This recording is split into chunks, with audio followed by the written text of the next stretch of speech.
our series on Plato's Republic. We will be jumping into Book 1. I will be talking about the first half of Book 1, or maybe a little more than the first half, maybe about the first 2/3 or so. I'll begin by introducing you to the characters of the book. Once again, if you recall from the last podcast, there's a drama to Plato's dialogues, which is what I mean by that is there is a sense of development. There's a plot. There's a scene that's being set, and it's important to keep all that in mind. Even the characters, the names of the characters, is indicative of various concepts, theses that they espouse. So you could think of various characters being the manifestation or the incarnation of certain concepts or ideas, and their names, for example, Glaucon or Thrasymachus, their names, are allusions to the themes that they represent, the concepts that they represent. So we'll begin by looking at the characters, and then we'll just push through the first half, looking at various points that are made in the discussion. And I won't be touching on everything. So if you do have questions about anything in Plato's Republic, but especially from the particular reading for the particular podcast, please send me an email. I'm happy to answer questions even on the next podcast at the very beginning or so. So please raise questions through email, and I'm happy to respond to that. Okay, so jumping in, the Republic, as I mentioned last time, is actually a recollection of Socrates, of a conversation that he had the previous day. And this is a conversation that occurred at Polemarchus's house. As you read, the Republic begins with Socrates going down, making a descent to the Piraeus to sort of do two things: to see, but also to pray. So there's this, automatically kind of get this tension between wanting to observe, which kind of seems like kind of this almost this prideful thing. You're wanting to just see what's happening, kind of like a nosy Socrates, just wanting to see how people attempt piety. But then also there's this attempt to be pious himself in his descent and his going down. So one of the things that we've mentioned that's going to come up throughout the whole dialogue is these opposites kind of coming together in a way that unify them. So it's things that seem many, or things that seem opposed, things that seem different, coming together into a type of harmony or a type of unity. And in fact, as we'll see down the road, that's just what the virtue of justice enacts, or that's what the virtue of justice brings about, namely the unification, the harmonizing of things that on the surface seem separate, seem opposed, seem contrary. But what justice is it's the virtue of harmonizing that, bringing that into a complete whole. So you can think about doing justice as bringing opposites into a whole. Okay, so let's begin just a little bit with the characters. So first of all, the first main character to speak is Socrates. I mentioned a bit last time about Socrates, so I won't say much about him.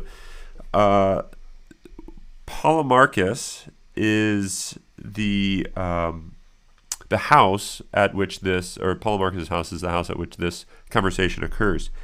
And his name, which is important to keep in mind, means roughly something like warlord, or something like a a combatant, like general, something along those lines. And so what you get is this notion of power, force, even skirting on violence, right? So it's no surprise that at the beginning, Polemarchus is demanding that Socrates stay, and he's the one that says we can force you to stay because we, the many, are more powerful than you, the one. So right off the bat, through the introduction of the characters and the scene, you're getting this this broader narrative, this broader drama between the relation of the many to the one. The many can overpower the one, which seems to be what Polemarchus is proposing, or is not so much proposing in word, but in deed. Okay, and so Polemarchus is the son of Cephalus, who is a wealthy business owner. He's elderly, and one of the things that we see throughout the discussion between Socrates and Cephalus is that what Cephalus sort of seemingly represents is that there's wisdom in old age, and Socrates admits this. He agrees, he consents that there is wisdom in old age. But one of the things that I think comes out is that Cephalus doesn't quite understand what that really means, or he doesn't understand why old age accompanies wisdom. Because he says some things that might seem right, and in a sense that they are right, but they kind of still nevertheless miss the real heart of the matter. Okay, so keeping in mind that Cephalus is elderly and wealthy. Okay, he's the father of Polemarchus. The next speaker that we see in book one, and we'll see that this becomes one of the main speakers throughout the whole dialogue, is Glaucon, and Glaucon is the half brother of Plato, and one of the interesting things about Glaucon is he was the one that accompanies Socrates in the journey down from Athens to the Piraeus to view this festival to the goddess Bendis. And so Glaucon is sort of like this guide, or this accompaniment to Socrates. And Glaucon, if you think of sort of the etymology of that, maybe you've heard of glaucoma, or there you got these different references or sort of roots which refer to the eye. And so the name Glaucon just so happens to mean something like keen-sighted or sharp-eyed or sharp-sighted, something along those lines. And so one of the things that Glaucon's going to represent is this ability, like we saw last time, to examine.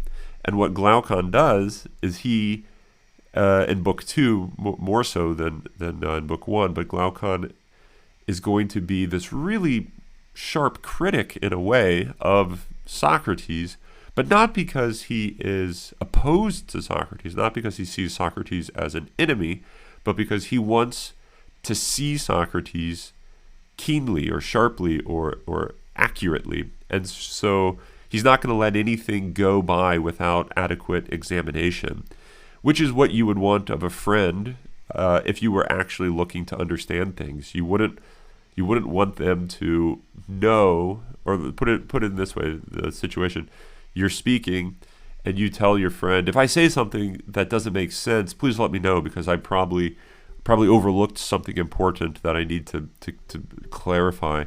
And so then the friend points out all of your errors, not to make fun of you or not to belittle you, or not to try to prove themselves better, but to actually better you. And this is a common theme. This is basically what coaches do, right? They point out all the failures of their players, not to say, oh, you're so bad at this sport, but to actually draw them into the light so that they become things that are known and examined so that they can be fixed. So Glaucon is this character who's going to be like the examiner, and so he might seem like an enemy, but it's not actually the case that he's in opposition or he's opposed to Socrates.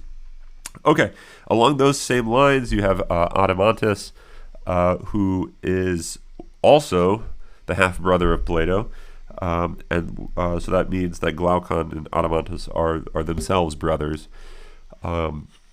Okay, one of the things that I should also mention is that Plato, who is the actual author of this book, he's the guy that wrote the book, he doesn't appear as characters in any of the dialogues that he writes about Socrates, which is interesting, so that he never uses himself as one of the characters. There's only one time that I believe one time, there might be another I'm thinking about it, but there's one time that I know for a fact that Plato is referred to, and that's in the Phaedo, and the Phaedo is the dialogue where Socrates is put to death, where he drinks the hemlock. It's kind of the death scene, the death conversation of Socrates, and Plato makes reference to, here's all the people that were here at Socrates' death, and he gives this list. And then he says, oh, and by the way, Plato wasn't able to be there because he was ill. And so it's an interesting thing that he deliberately is going out of his way to point out that I was not part of this conversation. There's various reasons why that might be. We won't get into it now, but if you want to talk about that, feel free to send me an email, and we can talk about why Plato would want to distance himself from the drama of the dialogue. I think I have interpretations of that, but I don't want to drag you through that right now. So, okay, and then the last character that we need to get on the page right now, before we jump into the meat of Book 1, is Thrasymachus. And the thing to know about Thrasymachus is that he is a sophist. He's a teacher of sophistry, of rhetoric. He's like a professional rhetorician. So he is the master of argument, the master of speeches. So he has this this job, which is to go around instructing people on how to speak such that they can persuade other people about whatever they want to persuade them about. So the sophist doesn't actually study medicine. The sophist doesn't actually study politics. Instead, they study, call it the structure of speeches, and that sort of dovetails with the audience of speeches, so that whether you're speaking about politics or whether you're speaking about medicine or whether you're speaking about the Kansas City Chiefs, you can be persuasive, or not, you can sound persuasive, and therefore you can persuade other people. Even though you don't know anything really about politics, or you don't know anything really about the Kansas City Chiefs, you can persuade people as long as you have a certain amount of skill or tact in how to develop that. A standard kind of contemporary example of sophistry might be something like, instead of thinking of speeches, it's probably better to think within the context of like advertising, where what an advertisement does is it entices you and entices your passions to make choices, to think a certain way, and you find yourself thinking in that way because of, say, certain advertisements, and you don't really know why. You don't understand why you now suddenly like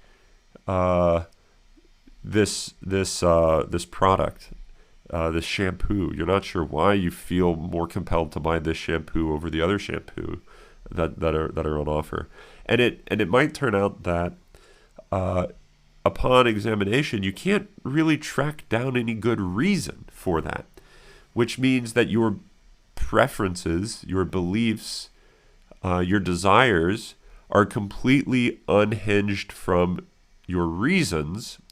Another name for reason in Greek is logos.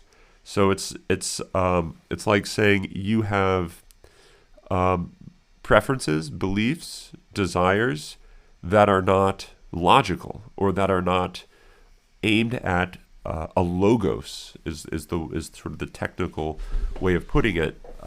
There's not a reason for why you desire this.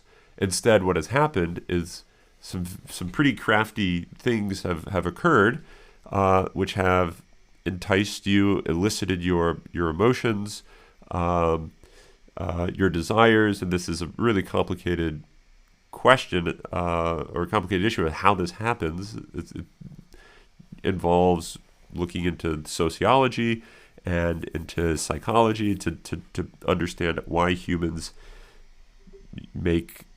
change their desires and think, no, I need to wear the striped shirt with red and blue and not the striped shirt with purple and black. Why do we desire the one and not the other? Whereas the year before we thought the reverse was actually the cool thing to do, and now we don't. How did that shift occur? It becomes a very complicated question that likely has nothing to do with you, but with what other people wanted you to think. And so what the sophist is the person who has this power to control what people think or what people desire. So if you want to convince someone of something, you develop a speech which can persuade everyone, or at least the masses. And so in that case, the sophist can be seen as someone who has great authority or great power over everyone. And this is why the sophist is seen as kind of this power figure, this authority figure. They were very highly sought after. People wanted to study with sophists, with rhetoricians. In fact, this is not something just unique to Plato's time, but it even pushes on into the into the later Roman Empire. Many great Roman orators were masters of rhetoric, and St. Augustine's Confessions even talks about how he was a student of rhetoric, where he mastered this, and he has this critique. Interestingly, I forget what book of the Confessions this is, but he says, "My teachers would praise me for these wonderful speeches that I would be able to construct, but they were not praising the content of the speeches, because the content of the speeches were so horrible. They were so immoral, so bad. It was all this praise of violence towards innocent people and revenge, and he has this great critique of what he used to do as a rhetorician, because it was completely uprooted from what was actually good. And so Thrasymachus, going back to the Republic, is a sophist, and he is going to probably be the main interlocutor, the main conversant with Socrates in Book 1. And his name means something like fierce fighter. He's sort of like a hot-headed figure who is very confident in what he says and very confident in always winning the argument. And it's also important to keep in mind that he sees conversation as like battle. So conversation is always about who's going to win, or an argument is always about how can I beat this person, and you beat them by getting them to think the way you do. It's completely foreign to Thrasymachus that he would succeed or win an argument by having his own beliefs changed. that's just a completely foreign option for Thrasymachus, because the way he conceives of dialogue, the way he conceives of speech, is to try to get this person to think the way I do. The question about do I actually think correctly is not one that Thrasymachus or the sophists entertain, right? So that's something which is, I think, very significant, very important to keep in mind. And so as Socrates converses with Thrasymachus and starts to get Thrasymachus to understand, or start to get Thrasymachus to see, maybe I don't actually believe what I said I believed. Once that starts to occur, Thrasymachus gets really annoyed and kind of shuts down, and then immediately says, Socrates, you're just trying to, belittle me. And so he immediately thinks that what Socrates is doing is just trying to win the argument. Right? So once again, he responds to this by just going back on the offensive. He doesn't actually give up his beliefs, which is a good life lesson, I think. Conversations aren't always combative. Even arguments aren't combative, or they shouldn't be. You shouldn't argue with someone simply to get them to believe the way you do. That could often lead to you getting more solidified in your own errors. And this is one of the themes that we're going to see in Book 1. So let's jump into what I'll call the meat of Book 1. Okay, so it begins with Socrates being held, and he's being held by power. And so you have right up front this discussion of who is the strongest here, who is the ruler, who has power over whom, and the question of power or authority is the question of politics. It's the question of political order. Where does political power come from? How does it come about in a just way? If a bunch of people just say, this is the way everyone should live, why should everyone believe them? One reason why everyone should believe them if they say that is because they might return by saying, because if you don't do it, we're going to kill you all, or we're going to enslave all of you. That would be a good reason, perhaps, to say, okay, we'll do what you want. But you recognize that the source of that type of authority is in the fact that you think that they are more powerful than you are, right? So one way of thinking of the issue at hand in the Republic is that it's about authority. It's about power or control. Where does it originate? How does it originate? Why does it originate? Can we be wrong about who actually has authority? Can we be wrong about who actually has power? Is it good to have power? Sometimes what power means is not what we think it means. So we might actually say, this person is powerful, but upon examination we realize that their strength is actually what completely undermines them. An example we'll be using over and over again has to do with the passions. So if you think the person who can, get as much alcohol as they want whenever they want, if their passions are such that they just desire it, they just constantly want to drink it, then what's going to happen is it seems like, yeah, they're living the high life. They have whatever they want. Everything they want is at their disposal, right? Unlimited supply of McCormick's gin.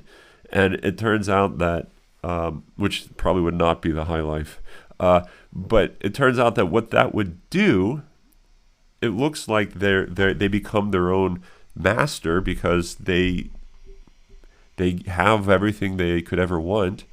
But what that does, the consequence of that type of lifestyle, is that they actually enslave themselves. They become a slave to their own passions, and so their strength screws them over. Their strength is what causes their great downfall, and it's what makes them thereby weak. And we call these people addicts because of the fact that they had lost control over themselves. And the reason they lost control over themselves is because they thought they had so much freedom.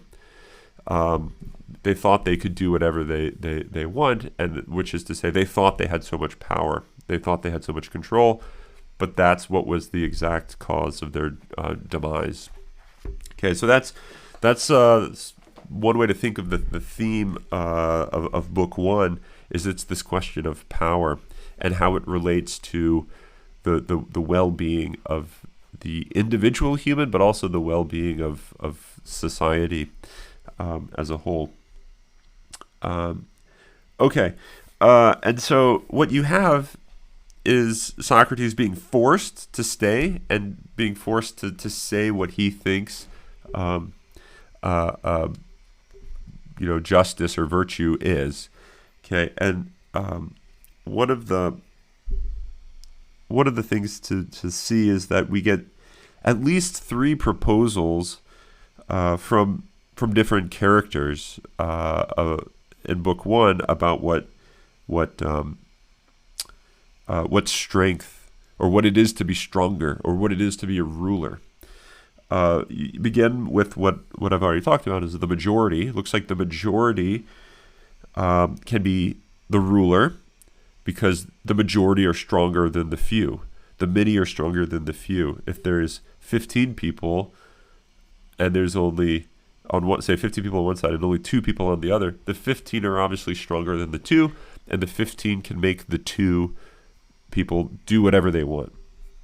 Okay, so there's one sense of framing this and thinking that it's the majority that rule. It's the majority that have power, and therefore it's the majority that have authority. And what we'll see down the road is this type of rule, this type of politics is what is known as for Plato as democracy. It's that the majority rule, right? So the what is considered a just law is whatever the majority agree on to be just, right? So the majority come and make a decision, and that's what constitutes whether it's a good decision or not, is whether the majority, like the force of the majority, stands behind that. And if that's the case, then the few who voted against that, they get outnumbered, and they have to, or they're forced to now change their views and conform to what the majority said. Okay, so that's, at the very least, that's the first introduction of what strength would mean. Okay, the second is old age. This is made clear in the character of Cephalus, who is old, and he thinks that there's a type of, as we mentioned earlier, a type of wisdom in being old, and therefore there's a type of control. The things that would cause us to sway off track, off the mark, cause us to lose sight of the purpose of life, which is, as he sort of alludes to in a somewhat humorous way, is things that calm down in old age.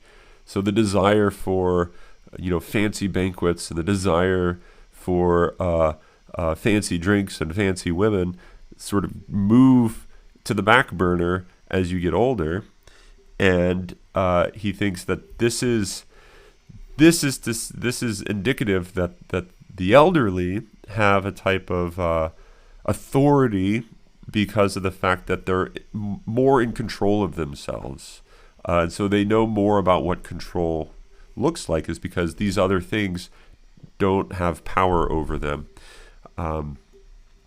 But what you get in this conversation at this stage in the dialogue is you get Socrates pointing out it's not that's not exactly the case. It's not simply old age that makes people no longer want to party. Um, Old age prevents you from actually partying, right? But old age doesn't take away necessarily the desire for that. Um, think of an example like the person who like is a I don't know, a college athlete who spends much of his or her time playing a sport, and then they graduate college, they get a job, they move into their late 20s, 30s, 40s, even 50s. But that whole time after college, they're still longing for or dwelling on or desiring even to live the golden days again. I wish that I could get on the field one more time. Now I can't because my knees are busted and my back's busted and my eyesight's gone bad and all, I'm becoming an old man or an old lady and I just can't actually play the sport anymore. But the desire to play the sport still has complete control over them. And this is something I think is really prevalent. It's really common in our culture. Given the emphasis we have on sport, it becomes one of the, sad to say, one of the highest goods of human life. I think in America, most people live and die for, playing a particular sport. Now, not everyone would say that. Most people would probably say something like, "No, I live and die for God." But when it comes to the actual practice and the way that they actually desire and think, their desires aren't actually, for praying and going to church and any of that stuff. Their desires deep down are actually for playing that sport. So there's sort of a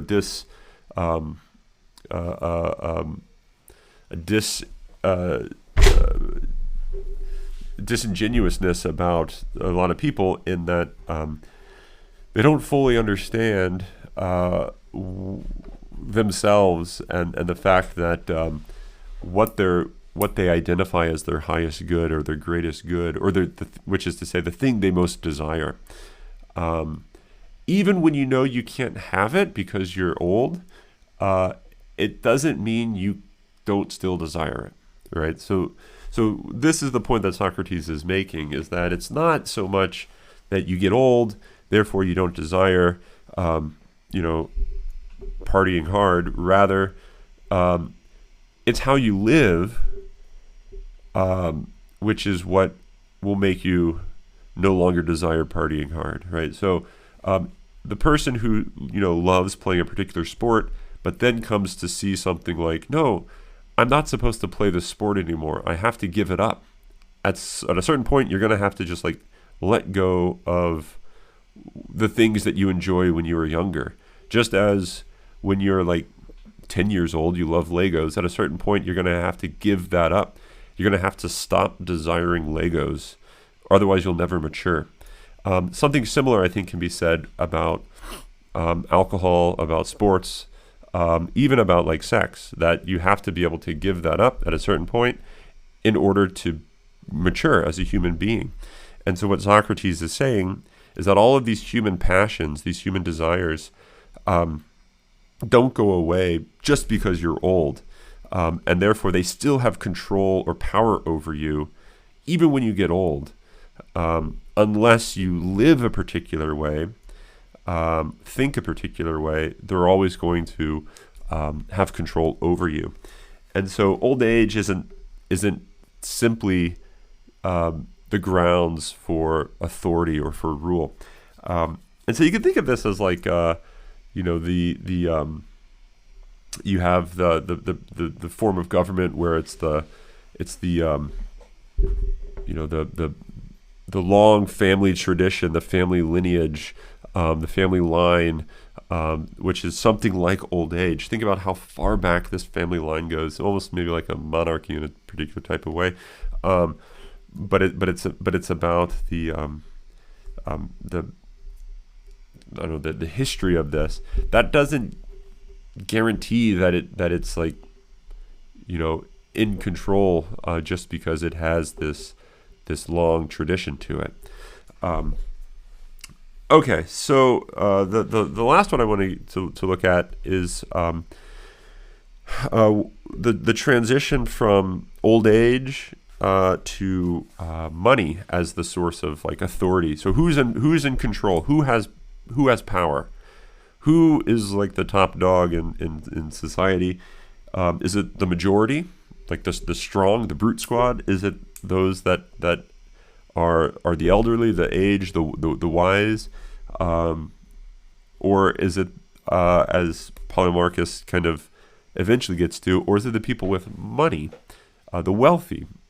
And this is an very interesting discussion, because what you see is those that are wealthy are regarded as powerful, and that's because their desires aren't limited by anything, right? So if you think of it as like, if you have wealth, what limits your choices or even your desires are not there anymore, right? So if you're not wealthy, if you're poor, you don't have the means to satisfy various desires, those desires will just, not always, but largely, go away. If you know that it's so unrealistic to buy a Ferrari, there's no real desire. You're not going to spend your day really desiring to buy a Ferrari, because there was this limit, and so you can't do this, and so you're kind of like, thwarted.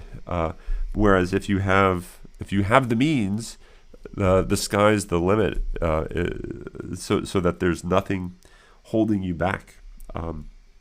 And so with the increase in wealth, Plato seems to be suggesting, you get a decrease in limitations on choice, which seems to be thereby an increase in authority, or an increase in power. But what Socrates goes on to point out in asking Polemarchus, why, actually I think this is Cephalus at the time, why is money valuable? Why do we really value money? And what Cephalus says is very interesting. It's not actually what I just said just now, but rather what he says is, we value money, or he values money, because it prevents him from having to do, or it keeps him, that's probably a better way to put it, it keeps him from having to do injustice. If you have a bunch of money, you don't have to cheat. If you have a bunch of money, you don't have to lie. If you have a bunch of money, you give freely. You can, be charitable and offer donations for sacrifices and things. And you can do good things when you have a bunch of money, and you don't feel the compulsion to do bad things, right? If you think of the classic Les Mis situation with like Jean Valjean, who steals the bread because he has to live, because he's starving, his family's starving, so he feels like he has to do this act of theft. If you're wealthy, you'll never be in those situations where you feel like you have to lie, or you have to cheat, or you have to steal. And so the real value of wealth, Cephalus says eventually, kind of culminating this whole discussion about power and authority, the real value of money is that it aids justice. And so then this is where you get a transition from power and authority to justice. And justice is probably if you could pick one theme of the Republic, justice is the main theme. What this is a dialogue, what dialogue, or put it this way, what this dialogue is about is justice. And the way that we've arrived at justice, interestingly, is by beginning with power. Okay, so that's important to keep in mind, because what we're going to see is Socrates is going to like turn the tables, and he's going to say, so it turns out that justice, if it's what makes if it's like what makes money valuable is that you can do good things, just things, moral things, he's then going to ask the question, but why do we care about justice? Why do we care about being moral? Why do we actually care about telling the truth? Or why do we care about not lying or repaying the debts that we make? Why is honesty something that we find valuable or desirable? And what you see upon reading book one, and as you'll continue into book two, is what you'll see is that's a really difficult question. To explain why morality or why the virtue of justice is valuable is a very difficult thing to answer, very difficult question to answer. So we're going to see this throughout the next several books of the Republic, is this reflection on what justice is, why is justice valuable, and Thrasymachus is going to be proposing that actually injustice is more valuable than justice. If people could get their way, they would rather be unjust than just. But because people can't get their way, they'll choose justice. So we're gonna get that down the road. But this is where I think you can see why the Republic is going to become this very famous work in ethics, because it has to do with what's the point of morality. We spend so much time thinking about ethics, about making right decisions or avoiding making wrong decisions, talking about what's good, what's bad, what's moral, what's immoral, and that's all within this background of us caring about that or that being valuable. But it's a question that I think is worth asking, which is being asked by Plato. But why do we really think it's valuable? Why do we find that to be an important thing for us? Couldn't you live a happy life and be perfectly immoral? Why would immorality be an impediment to happiness? Okay, so that's something that you'll want to just think of about for yourself. It's a really important question. Okay, so money is valuable because it aids justice, and then this, as I said, this transitions into discussion of justice. And so what justice is then explained to be, this is around 331b. I'm using the Stephanus numbers. That's the margin numbers. So 331b is where this transition to this conversation about justice occurs. Actually, right around C. I'll just quote a little bit, and then I'll talk about this.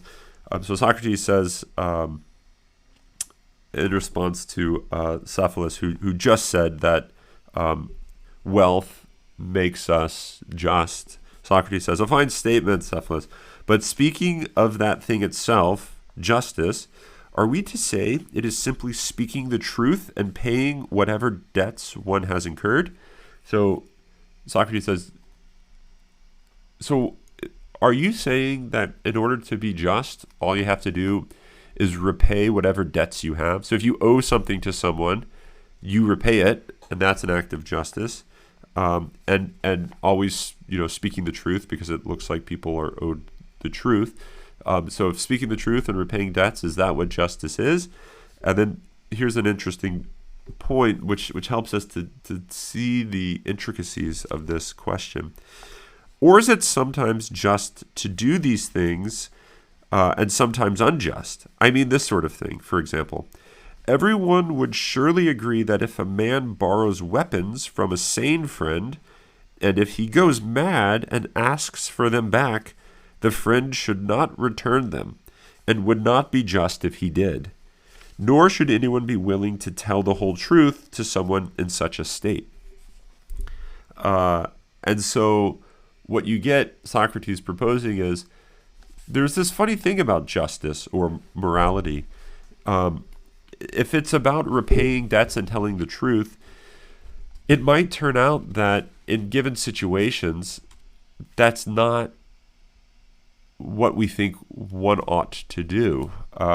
If you borrow, the example he uses, if you borrow weapons from someone, and then all of a sudden this person just snaps and they get severely angry, and you hear them talking about, oh, I'm going to kill this person. This person, pissed me off. I need to get back at them. Where's my gun? I want my gun back. You borrowed my gun yesterday. I want it back right now. What Socrates is suggesting is, or asking is, do you think it would be just to give the gun back to your friend in that state? And he thinks it's sort of an intuitive, obvious answer. No, it would not be just to do that, nor would it be just to even tell the truth to them in that state. So if they asked you where the gun was in such a state, Socrates seems to be suggesting it would not be good for them to know.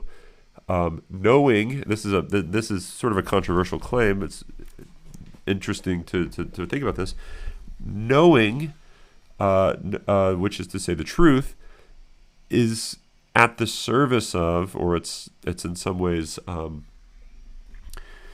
secondary to goodness, to what's good. So it would not be good for this person to know where the gun was, given the state that they're in. And so he would say it would not be just to tell them the truth, which is a kind of a fascinating thing to think about.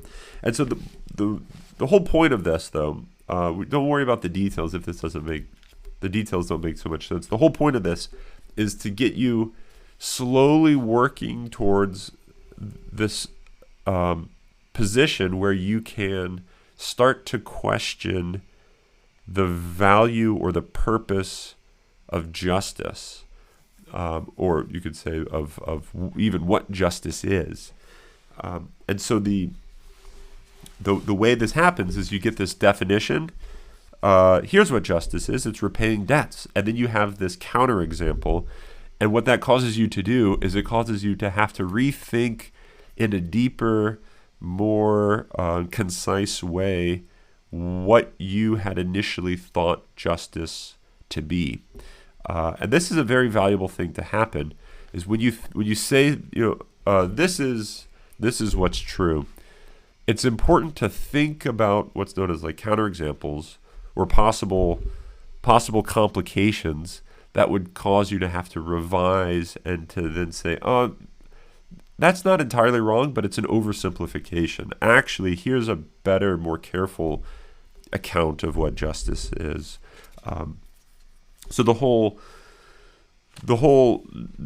dialogue is sort of priming the engine. It's getting us in that direction so that we have an ability to think a little bit deeper about what's involved with justice, and therefore allows us to question what's the value, the real purpose, the real goal of justice. Okay, so it doesn't seem to simply be the repayment of goods.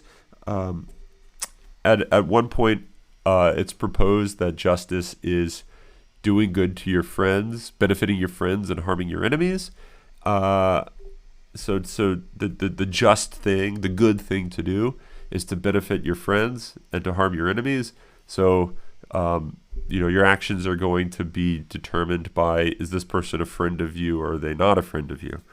Are they on your side or are they not on your side? Do they've got your back or do they not?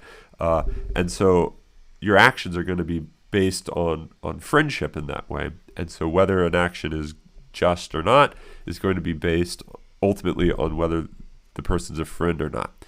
It seems fairly reasonable, fairly intuitive, but the wrinkle in this suggestion, once again, Socrates raises, is that we can be mistaken about who a friend is, or even whether someone is a friend. Right? So two people, maybe you've been in situations or relationships like this, where you think this person is your friend, and you even say they're your friend, and you even kind of think they're your friend. But it just so happens that every time you're around them, like all sorts of stuff happens that makes your life worse. This person overcomplicates your life. They sort of make you less happy, even though there's other ways in which they make you happy that you might find it enjoyable being around them. But on the grand scheme of things, your life just gets more complicated because of this person.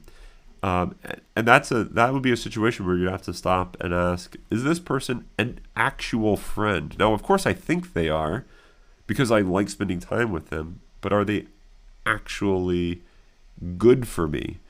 Do they actually want what's good for me? And that's the question Socrates is asking, is if justice is doing good to our friends and harming our enemies, then we first and foremost need to know who actually is a friend and who's not, because it could turn out that if we're wrong about who's a friend, we could actually be, benefiting an enemy, which would be detrimental to our own well-being, to our own good.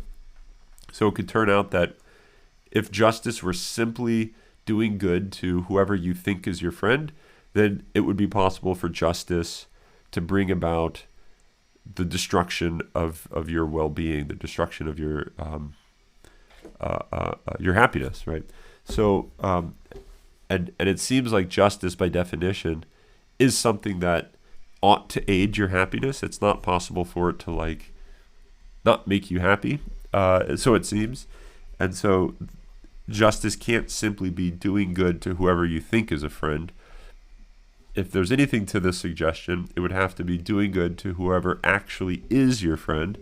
But that would require that you know who is your friend and who's not. But how do you know who's an actual friend of yours and who's not?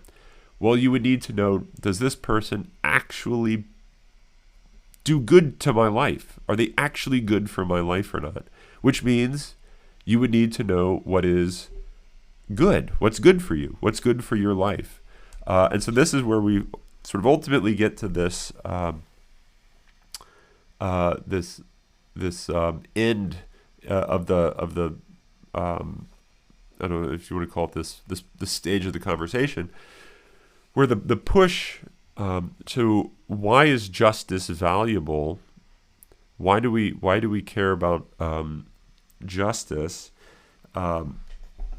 Is going to turn on, within the context of, say, friendship, it's going to turn on knowing how something makes your life better, right? Is it good to do X? Is it good to go to college? Is it good to, run every day? Is it good to eat salad? Right? The way you answer those questions is by knowing whether those things, when you fit them into your life, do they actually make your life better? Do they make your life more fulfilled? And so then what you have is justice is at the service of the good, of what's actually good, not what's merely apparently good, what seems good to you, but what's actually good. And it could turn out that if you don't know what's actually good for you, then you could spend your life in pursuit of things that you think are good that in reality destroy you. And this is what a lot of people end up doing. They spend a lot of their time, their free time, their leisure time doing things that make them worse, make them less happy. I think I recall reading this study once about the use of social media to make you feel less lonesome, and it turns out that what this can do, what social media can do, is actually make you feel more lonesome. which then gets you in this cycle of having to like spend more time or wanting to spend more time on social media, because once you leave it, you feel even more lonely because you have higher expectations, and now you're, even further from what you desired, which was, say, real relationships. And so you could think of it along those lines, where you spend much of your efforts in pursuit of something which is counterproductive. It actually makes you less fulfilled, less happy. And so the way that you would fix that is by coming to see or coming to know what really is good for your life and what's not. That's not something that can just come easily, right? You can't just, like in a very surface level way, know whether someone's a friend. Just as you if you asked a child what's good to eat, and they said, "Oh, those chocolate chip cookies and those donuts and that orange soda," in a certain sense, those are good, but in another sense, those are really bad for you. You wouldn't want to eat those around the clock, because you would not live a happy life if you only ate those sorts of things. The thing about children is that they have a difficult time being able to stop and say, I think these things are good for me, but are they really good for me?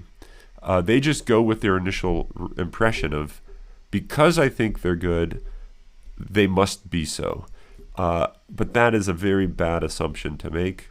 It's what leads us to most of the downfalls in our life. And I think what Plato is drawing out in the Republic is this is the way most adults are, not just children. Most adults live like children in that they think something seems good, right? This is apparently good for me, therefore it must be good for me. And so they make their decisions based on what seems to be good, without any reflection or any questioning about whether they're actually good. And when you do that, you now become susceptible to becoming a slave to whatever that thing is. And so this is a way of losing control of your life, losing control of your own your own authority over your life. You can become a slave to donuts. You think they're good for you, and so you find yourself eating donuts every morning, and then you find yourself having to eat them every morning. And whenever you don't eat donuts, you feel like you want to. Donuts have now controlled you. The same thing can go for alcohol. The same thing can go for drugs, other drugs. This is just the way of human life. The things that we think are good for us can turn out to actually be very detrimental to our well-being. And so if you're a, quote, strong person, meaning you have a lot of money, or you have a lot of force or authority or control, like if you're a sophist, and you can convince people of anything you want to convince them of, but you completely lack any understanding of what's actually good, then it turns out that you could be persuading everyone, think like I do, but in reality, the way you think is really bad for you. And so by persuading everyone to think like the way you do, could actually be to your own detriment. Another way of putting it in a sort of a more simple way is that the tyrant can be his own downfall. The tyrant can be the one who makes himself removed from being a tyrant through his own actions, right? So the necessity of knowing what's good in reality versus what only seems to be good upon first glance is essential, according to Socrates, for knowing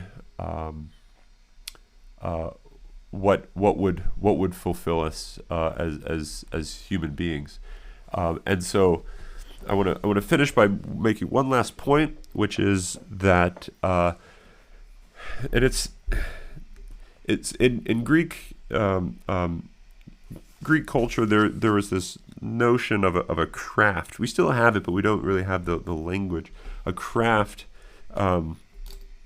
which is like an activity that has a particular end.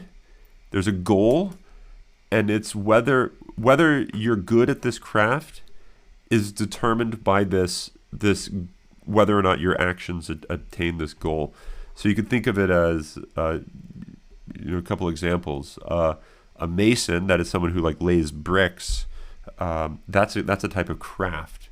There is an objective goal that the mason is trying to obtain or trying to realize.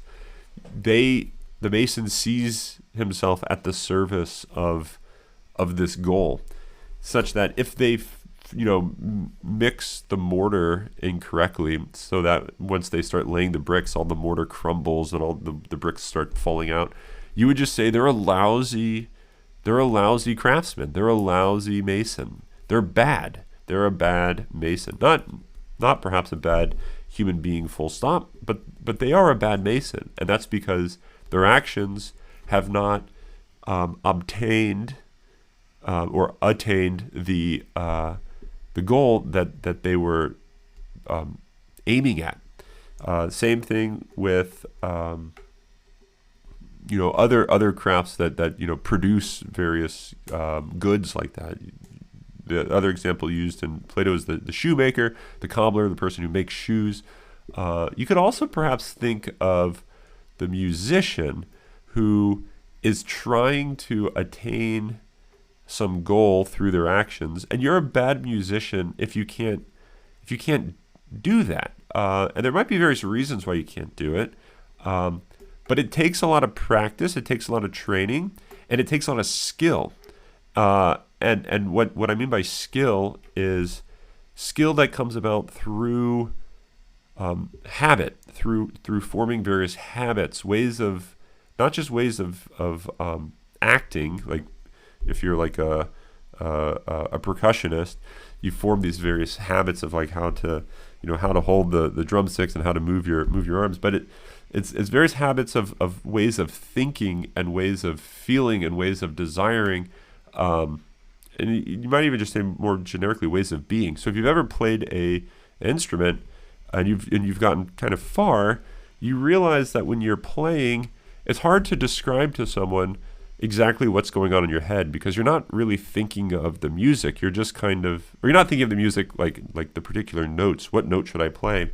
You're kind of just it's hard. Once again, it's hard to describe. Like you're feeling the music, and you can kind of almost hear it before you play it, and you're trying to just, you're trying to manifest this way of of just thinking, and you're manifesting it through your instrument, and that's not something that can come easily. That's not something that just happens overnight. You can't buy that skill with money, right? You don't become a good musician if you have a lot of money. You don't become a good mason if you have a lot of money. Nor do you become a good musician if you are old. Nor if the majority says, this person's a good mason. It doesn't make them a good mason. It's just the fact that the majority is mistaken about what a good mason is. Same thing could go for music. If you have a lot of money, it doesn't mean you're a good musician. That's like the example like I referred to in the last podcast about the Emperor's New Clothes. It's like the person who thinks just because I have a whole lot of money doesn't mean that I am automatically good, right? So the majority also don't dictate or determine whether someone is a good musician. Now, a lot of people might think that that's the case. But I think what Socrates is trying to point out is the majority would just be wrong about what is a good musical piece. There's various facts about math the majority can't say, oh, this person's a good mathematician, even if they get all the answers wrong. There's this objective sort of external standard that the mathematician has to measure up to. And if they measure up to that standard well, meaning they know how to perform all these different equations and all that sort of fancy smart stuff, then you would say they're a good mathematician. And if they can't, then we'd say they're not a good mathematician. But it's not the majority that determines whether they're good. It's not the amount of money they have that determines whether they're good. It's something about the standard which is objective. And so what justice is, and this is what we're going to pick this up next podcast, what justice is it's the virtue, it's the skill, the habits, if you wanted to think of it that way, which dispose us towards this objective standard of what's good for a human being. So just as you could say there's this objective standard which the musician is striving for, and there's various virtues that they need to have if they're going to obtain that external objective standard. They have to be good listeners. They have to be able to think on their feet and hear different harmonies and be able to intuit where chord progressions are going to occur, and okay, are we doing a key change or are we not? And you can kind of have all these different habits of being a musician, which would be all the virtues that would be needed in order to obtain that objective standard. Likewise, for just living a human life, there is a set of virtues that would be needed in order to realize that. So you could think of what the human is doing as trying to make something out of themselves. Just as the musician is trying to make something out of sounds, the mason is trying to make something out of bricks. The human being, through our actions, we're trying to make something out of our own lives. We're trying to make our lives good. The mason's trying to make bricks good. The musician's trying to make sounds good or harmonious. The human being is trying to make their life harmonious, but in an analogical way. And so justice ultimately is going to be this virtue which is necessary for the craft of human living, human action.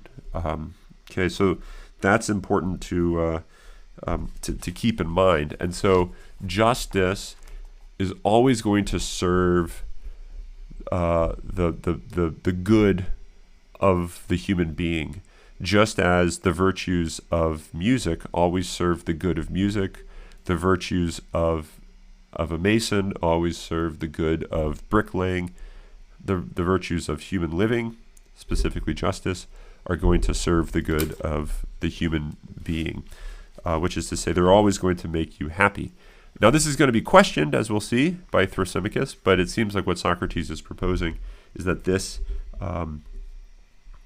is the value of justice, is that it just makes us good, just as the value of the mason's virtues is that it makes the mason good.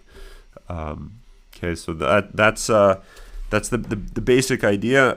It's going to get developed over and over throughout the next couple books, but for now, this is probably a good place to end. We'll pick up next time. We'll finish book 1. I want to record another little podcast just discussing some of the stuff at the very end about justice and the role it plays in unifying the many, because it's about harmonizing the many passions that we have, just as you could think of the musician as trying to harmonize the many different sounds. They're trying to bring the many different sounds into a single harmonious whole.